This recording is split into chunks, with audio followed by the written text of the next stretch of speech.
I will say that Bob brought Terry to us. Terry has spoken to us before, our club.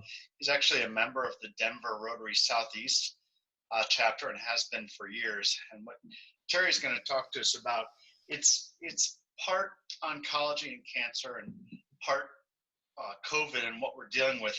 His company has done amazing things in the pursuit of trying to end certain forms of cancer. And he's going to talk to us about that. And I was fascinated, having worked with Terry to get him all right for this presentation, that his ability to explain what he does at a level that we'll all understand. It gives us all hope, not only for cancer, but also to look at ways that we can actually try and combat COVID, which for most of us, it's beyond our capabilities to understand how this could be possible. So Terry, this is my introduction for you. Can you take it away? Oh, and I see Terry was just for a moment out of his seat and coming back down. All right. I actually have his. I'm unmuting you, Terry. And so Terry, can you hear me now? I'm actually in Terry's computer with him. Terry, can you hear me? Can you give me a thumbs up if you can hear me? Hold on one second. And you might be doing the full speech today, it sounds like. I might be. So let me take you back to the dark ages. This really started in, so hold on. I've actually got Terry's phone number. And I'm going to put myself on mute for Let's see. a moment. Terry, can you hear me? Okay. He looks to be ready.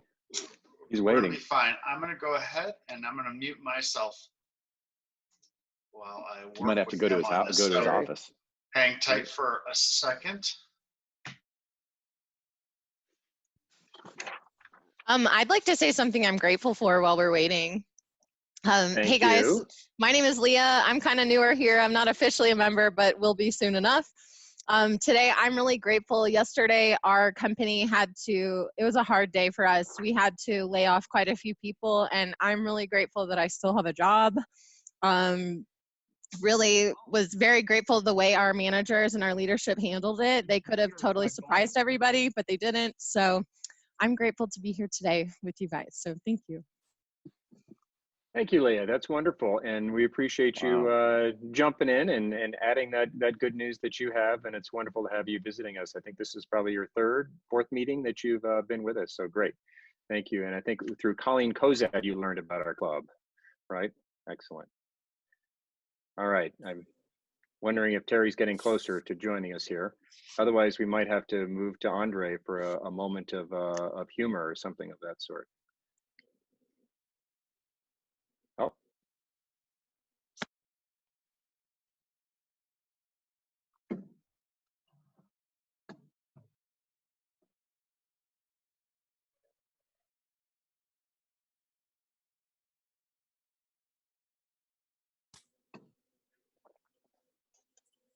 Hi.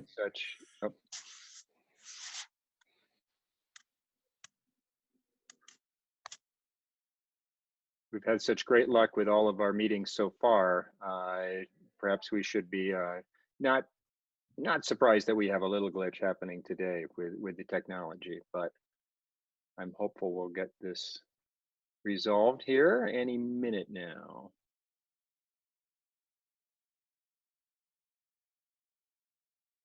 So if you want a moment of humor, I can do it. Andre, we're ready. This is going to be appropriate Hello. humor though, right? I cannot Don't hear. check he's here. Yep. You want me to go ahead? Yeah, sure. Go ahead, Andre.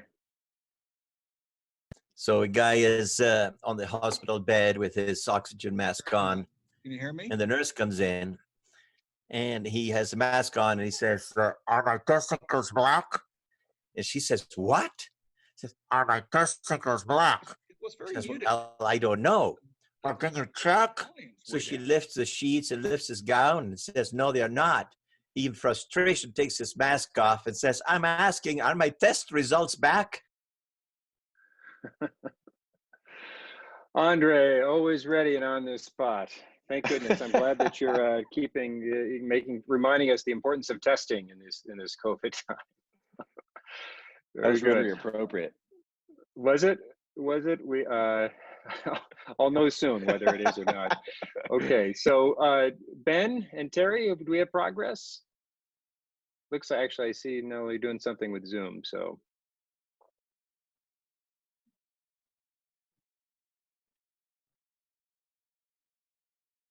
Well, I can hear you on the phone. Is that Terry?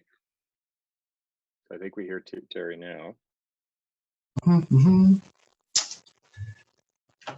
Hold on one second. Jim and everyone, can you hear me right now? Yes, I can hear you, Ben. Yes. I can't quite hear you. I am going to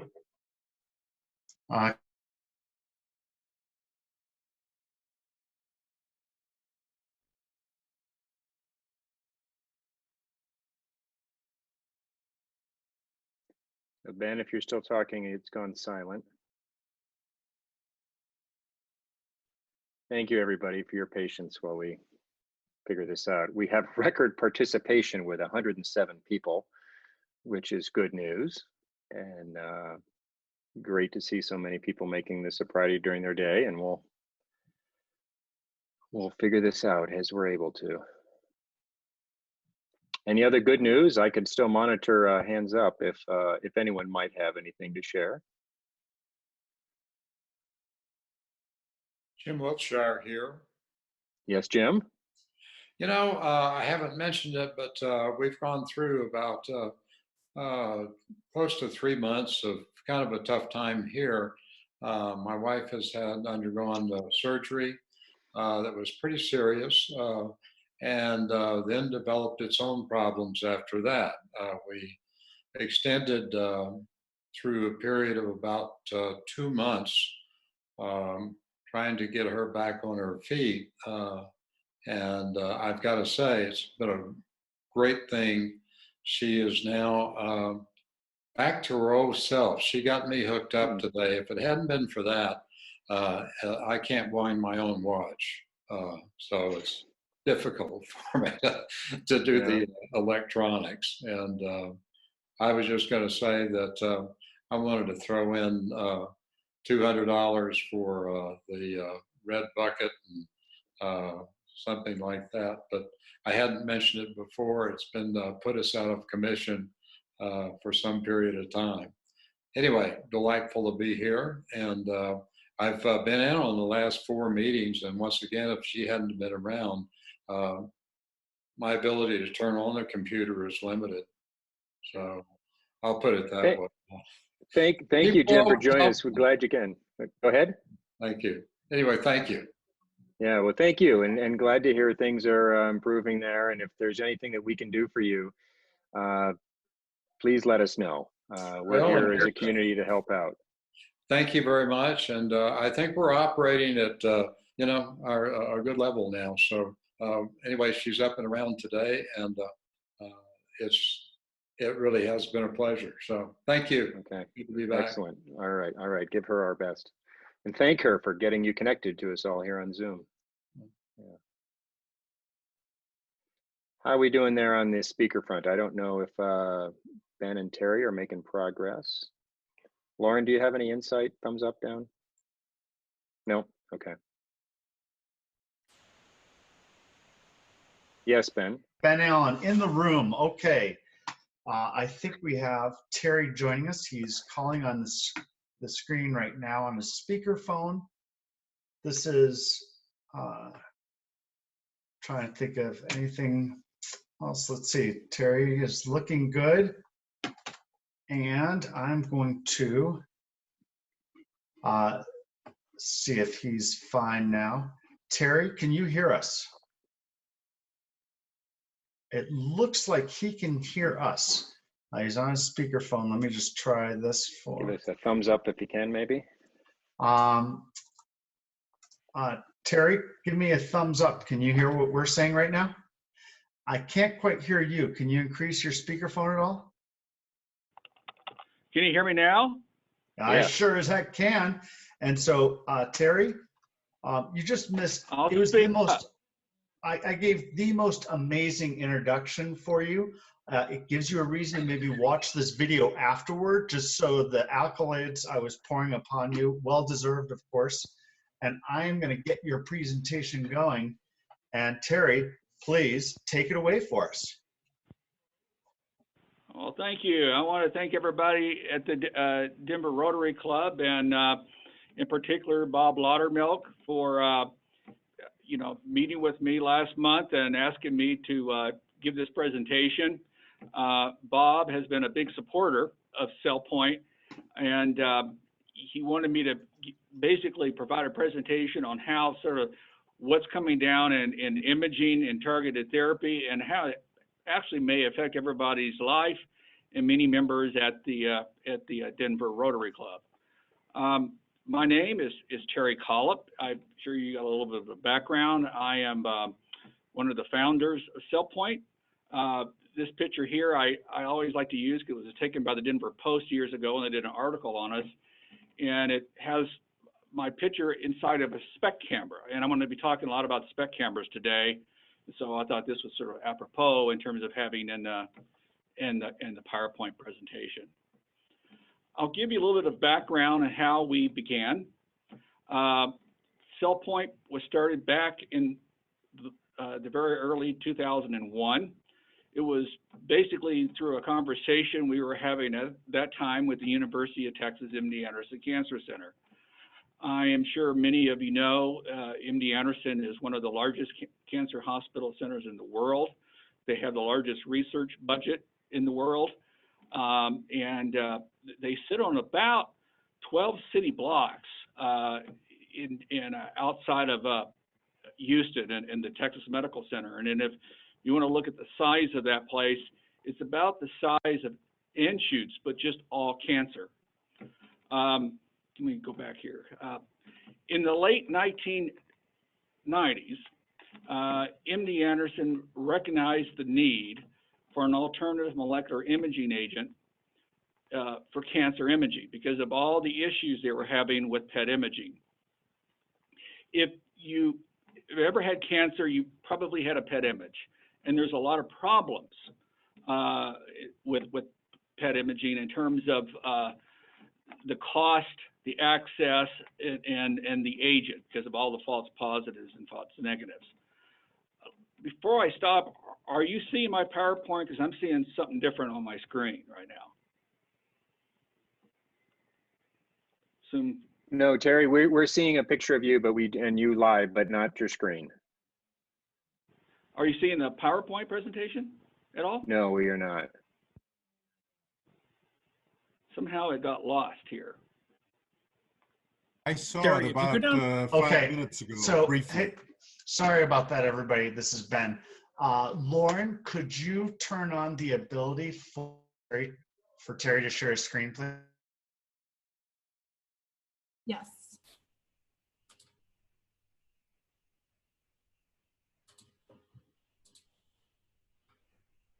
Done. Okay, so I can go switch back to, okay, let me go back to where I was and Success. Continue. We can see it. Yeah, we were doing. Good. I'm going to go from the beginning and then go. Okay, you can see that slide. Is it? Yes, we can. Also, now the slides went through real fast. I didn't touch those. Okay, so you can see. I'm just make sure you can see this. Okay, so how we came, how we started is that MD Anderson wanted to create a new imaging agent for cancer, and they were looking for different pharmaceutical companies or biotech companies to license the technology and take it forward. we were the one that was selected to do that. So we acquired this technology, and I'm going to be talking to it a little bit more in detail, but it's kind of like a molecular glue that tags things, tags ligands to target, tags isotopes for imaging and for therapy. And it's very interesting because you can just sit there and think of, well, what has been developed? What's out there? What can I tag that can make a better imaging agent or make a better therapeutic? So we acquired this technology. It's going to be referred to as Oncardia today. And we spent about 10 years actually improving the chemistry and taking this agent through trials. And what we've come up with is one agent that can be used for imaging cancer, for imaging ischemia in the heart, and for targeted therapy. So I mentioned it was like a glue. And so I have an Elmer's glue bottle here. And as you can see on the left side of your screen, you have imaging ligands like technetium or gallium-68. And so in the trials that we're doing today, we're tagging to technetium-99 on one side, and on the other side, we're tagging to glucosamine. Because when you inject that into the bloodstream, glucosamine will go to cancer cells and it will go to ischemia. We've also tagged platinum for therapy. We've tagged metronidazole to technetium to image various types of stroke, primarily hemorrhagic stroke. And so it has a lot of wide uses. Now, how does it work? Well, basically, when this agent is injected in the body, it's viewed that the body looks at it as a sugar, because what we have in there is we have a form of sugar, glucosamine, tagged to a technetium-99. So when those cells gobble it up, they're gobbling up also the technetium-99, and that's what lights up on the camera. So cancer cells feed on glucosamine. So we have the perfect sugar to inject in the body. Also, in the heart, a normal heart normally feeds on free fatty acid. But when it has an insult, when it's been damaged from, for example, a heart attack and goes into ischemia, it goes into repair, and what does it feed on? It feeds on this form of sugar. Well, it's taken us quite a long time to develop this chemistry. It's not like your typical pharmaceuticals. It's very difficult chemistry, and we've spent close to 104 million to date, and we spent tens of 20s of millions of dollars just reformulating the agent to get it right for the FDA. Now, in imaging, and we'll go back to PET imaging today, since that's the only way to image cancer, they use an agent called FDG that is made in a cyclotron. Well, you can see a cyclotron in the bottom of this slide. It takes up a whole room. It's massive. It's expensive. And when they make FDG, they have to run that agent over and inject it to the person being imaged in about an hour. So it has tons of logistical issues. And it has also a lot of radiation. I mean, I look at this big monstrous device and I just look at it and say, man, that could make a great martini. But we didn't want to do it that way. So we have an agent that comes in a simple shake and shoot kit. That is the one on the right. Now, the first version of the agent is the one on the left above the cyclotron. And it's typically that's how imaging agents come to the pharmacy for spec imaging, because they have to be mixed up at the radiopharmacy before they're injected. We spent 5 years working with a group called KU Leuven out of Belgium, and we're able to take all the ingredients that are in those different vials and put it into one kit. So what we wanted at the end of the day was something that was easy, something that the hospital could stock 24/7 and use 24/7. But creating a good imaging agent is not where it stops. You have to have good software. So Philips Healthcare years ago came to us, and they were watching what we were doing, and they had never seen a cancer imaging agent that could be used for SPECT cameras. Now, I keep pounding home SPECT cameras. Well, the reason being is SPECT cameras right now are in 90% of the world's hospitals. Less than 1% of the world's hospitals have PET cameras.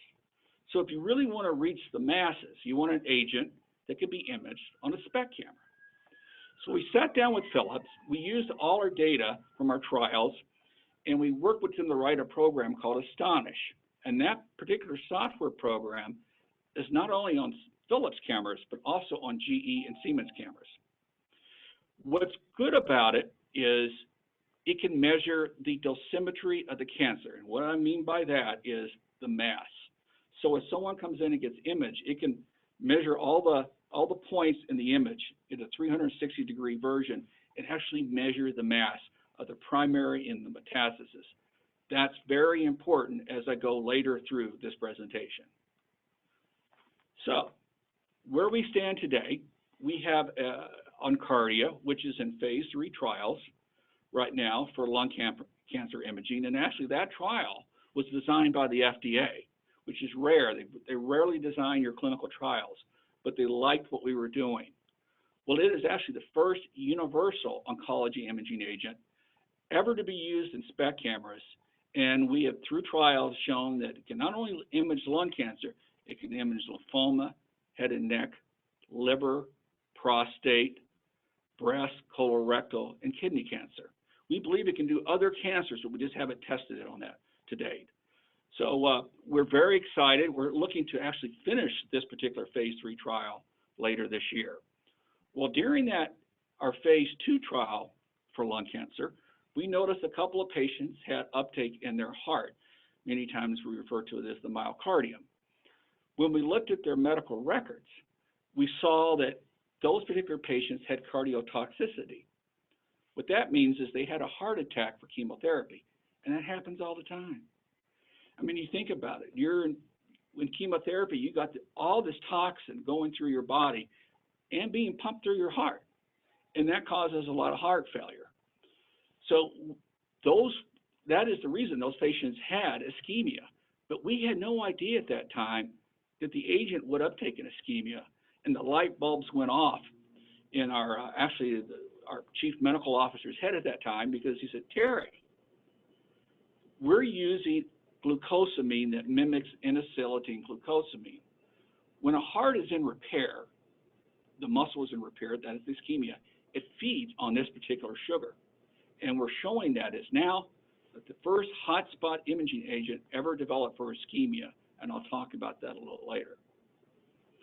So in oncology, we have many advantages over current PET imaging. Number one, as we talked about, we image on SPECT cameras, much easier to find a SPECT camera to image on. It's much cheaper. A SPECT camera runs about $400,000 compared to $2 million for a PET.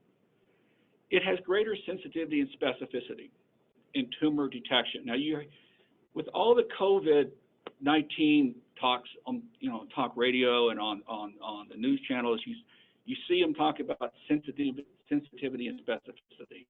Basically, what that means is we have fewer false positives and false negatives, and which much more accurate and localizing in the tumor. Also, we have significant supply chain issues. As you saw earlier, you saw that cyclotron. Well, there's very few cyclotrons in the world. So if you're going to have a PET camera, you got to be within 30, 40 minutes of a cyclotron to make it work. Since we come in a simple shake and shoot kit, we can be used anywhere in the world that has a SPECT camera. Now, cardiology is interesting. I'm sure many of you have probably had a nuclear cardiology scan.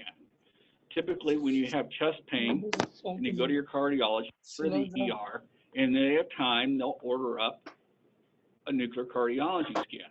And that requires a rest and a stress study. It takes about 4 to 5 hours to do it, because you have to have a particular time to allow the agent to burn out of your system before you have the next image. Well, why they do that is they're not imaging ischemia.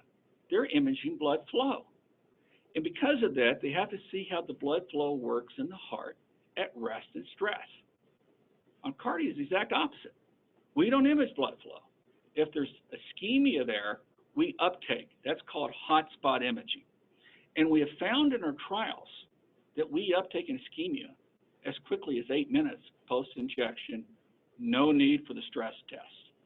So it provides a lot of advantages. In the ER, we think it's a huge advantage because they typically have a 2-hour window, and they have a hard time doing a nuclear cardiology scan in that 2-hour window.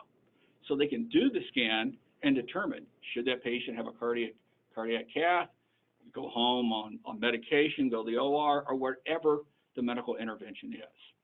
So we're very excited about what we can do in cardiology imaging, and I can tell you it was totally discovered by accident. Now, since we've started, we've moved into our phase 3 trials in imaging, we wanted to go ahead and move into therapy. And as I mentioned earlier, when you saw that diagram of that blue bottle, we can tag platinum and other therapeutics at this agent. And so we have finished all our preclinical work at MD Anderson and are now ready to move into our phase 1/2 trial for lung cancer imaging with platinum on cardia. Now, to do that, everything goes together. The patient would come in and get an image. We would get the dosimetry information and know the extent of the lesions. And with that information and the patient's weight, we can calculate how much of the platinum therapy to give that patient. We're going to be somewhere between 10 and 15 milligrams. Then we can turn around, and after we dose the patient, 4 weeks later, do an image, calculate the dosimetry, and have an objective measurement if the therapy is working. Not every patient responds to platinum therapy, but with this system, we can determine that in as quickly as the 4 weeks. Now that's really important because let's go into this next slide. Typically in platinum therapy, and that's the #1 therapy given in cancer therapy, it's primarily the cancer therapy used in chemotherapy. It's given in a drip bag, about 100 milligrams per week for 4 weeks.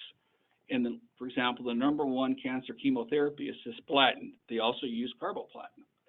Well, the problem with that is that 90% of that platinum gets to healthy cells. That's why you have hair loss, nausea, and all the other elements and side effects associated with platinum therapy.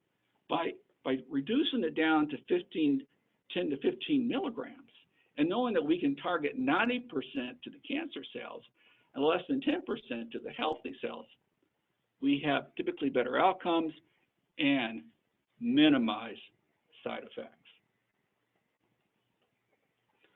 Now, biotech companies are in here to make money. We have to raise a lot of capital. But in doing that, you have to show that you have good science and technology. The other side is you have to show you have an agent that can do well post FDA approval. So we brought in a firm called A.T. Kearney, which is the international consulting firm that works in this particular space. And they did a detailed study in both the US and in Europe and found huge acceptance of this agent, both on the oncology side and cardiology side. They also found that we were going to be supported by the third-party payers like CMS, Medicare, for example, Blue Cross Blue Shield. And this agent has therapeutic type revenue numbers because there's so much of a demand for an agent like this. What they came back and said, this agent in oncology alone should do close to over $1 billion after about 4 to 5 years on the market, and double that for cardiology. So it has very similar numbers to what you call your blockbuster therapeutics when they get approved by the FDA. Now, one of the things that Bob locked on when he was in my office a month ago was a press release we did on COVID-19. As I mentioned earlier, and as you saw on that slide, we basically use a glue that can tag things.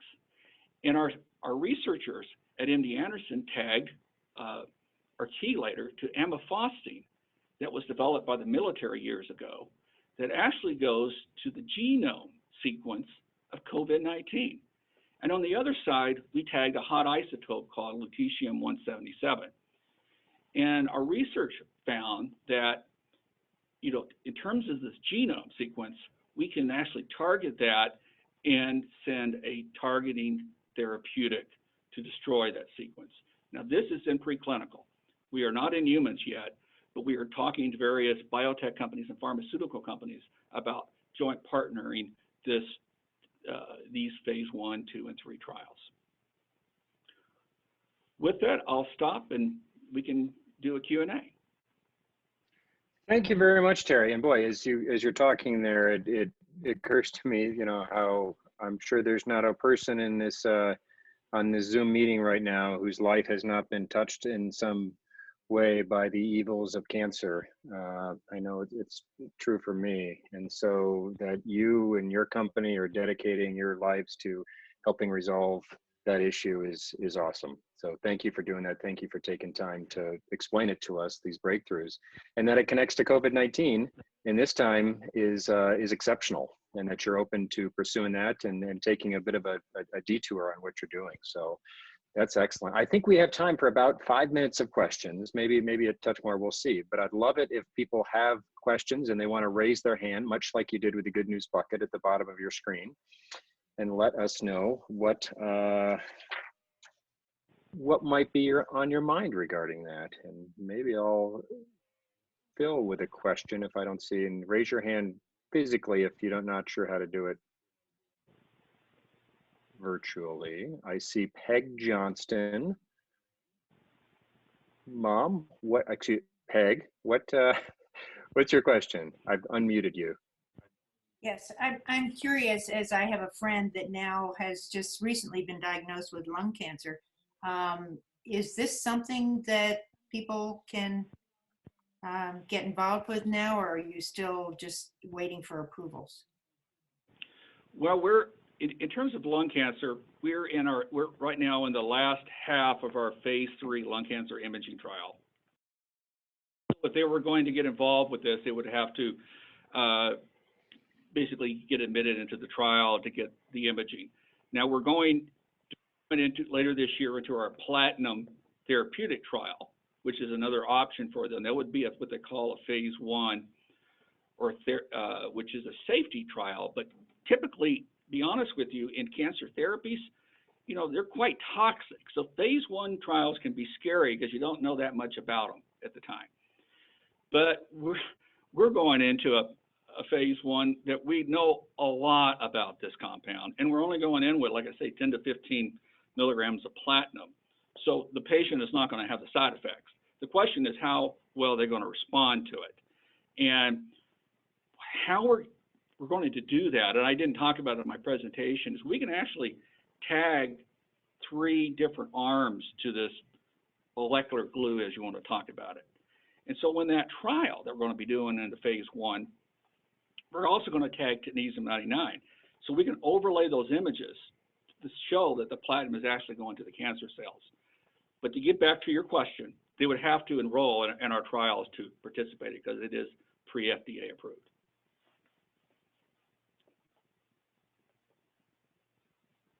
All right.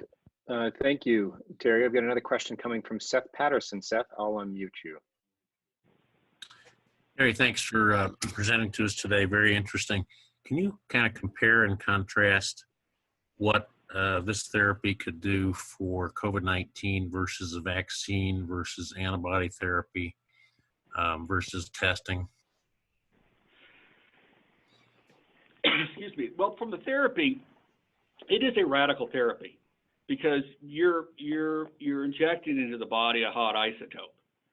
So in terms of the other, in terms of the other therapies, it would be much more aggressive. And the companies that we're talking to about joint partnering these trials, they see it as sort of a last resort therapeutic, because as soon as you inject it, it's going to go to that genome sequence and hammer it with an isotope.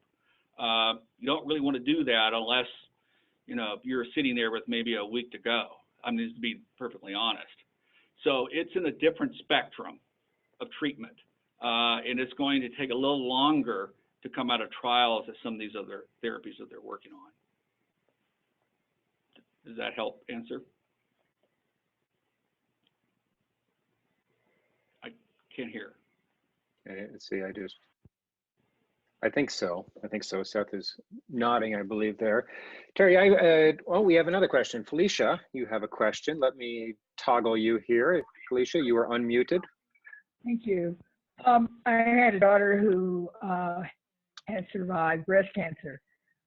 And when we went through all the loss of hair, all the toxicity and the chemo, and for some time we've been talking about silver bullets.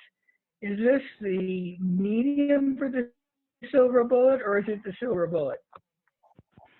Well, I don't know if it's a silver bullet yet. I mean, what we can do is we can take very toxic therapeutics, and because they're the reason why they're toxic is they have the killing power to impact cancer cells and to create apoptosis, which is death of a cancer cell. All we're really doing is targeting it so you can give less to the patient and have better outcomes. Would I call it the silver bullet? I don't know yet. I just know it's a sympathetic bullet. I can tell you that. Because when I did a piece on National Public Radio, we spent a lot of time talking about all the side effects of chemotherapy and all the problems people have.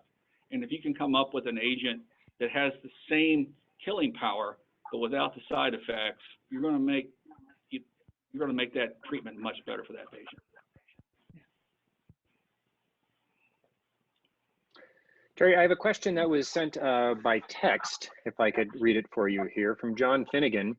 And the question is, as an executive of your business, what is the biggest challenge that you're facing?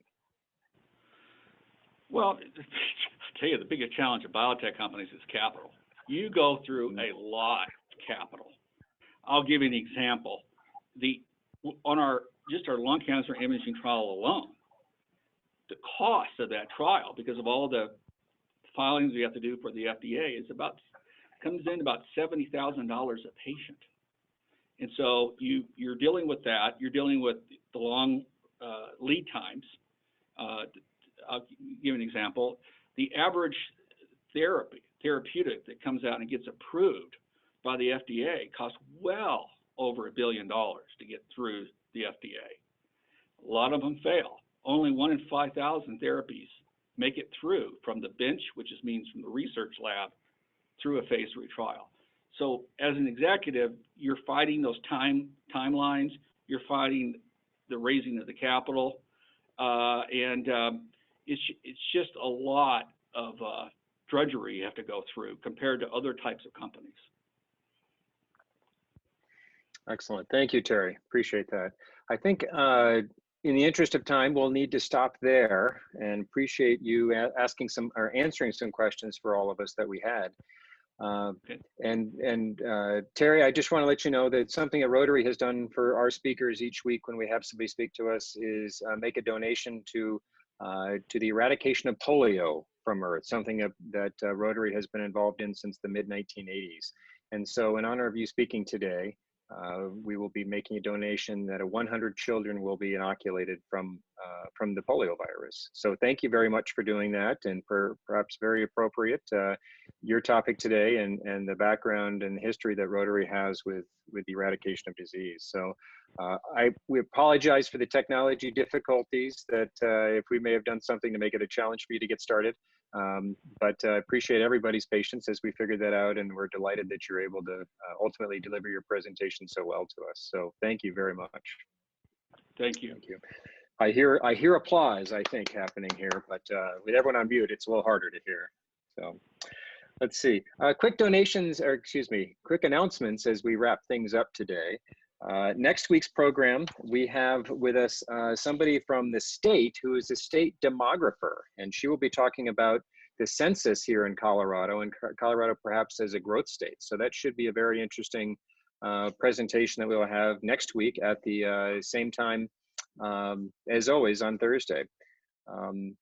This meeting, we're going to close down the Zoom meeting just after we finish here, because there is another membership committee meeting that needs to, I think it's membership, yes, and TRF that have meetings on Zoom. So we'll need to reuse the Zoom link to do that. So unfortunately, no time for further chit chat afterwards.